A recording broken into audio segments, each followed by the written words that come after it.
Good afternoon. So, I was running material on my edge bander, and then all of a sudden it stopped running properly. And the whole mechanism underneath here, which actually takes the glue up, started wobbling. And I'm going, what on earth is going on? So, I took the three screws out of here, actually four of them, and pulled this off. And this is the scraper unit that scrapes the spindle here that draws the glue up. Anyways, it had a bronze bushing inside of it. And you can see right here that this thing is kind of a little bit oblong, like it's got a little bit of a, I don't know what you'd call that actually. It's just kind of wobbled out. Anyways, the bushing that was in it, and it took it out, was right here. And you can see part of it cracked, and then that whole thing just slid over and started wobbling out.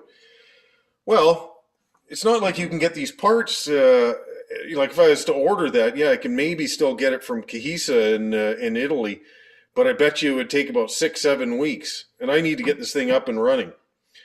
So I had an old bronze gear from a machine that I took apart years ago.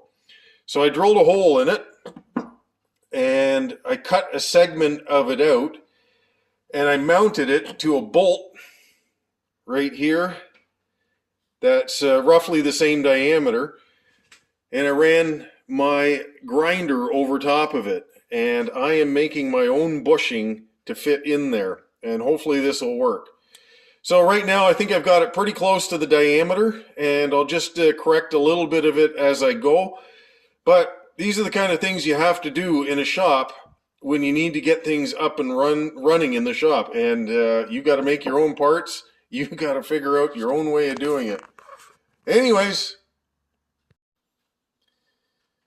well, here's my attempt at it. Actually turned out pretty good.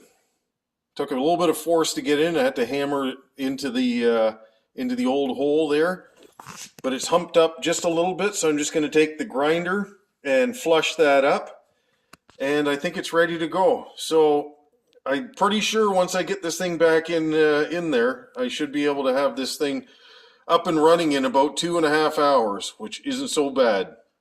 There we go. Everything's up and running again. No wobbling shaft, and the glue is coming up the spindle just perfectly again. Crisis averted. No parts ordered.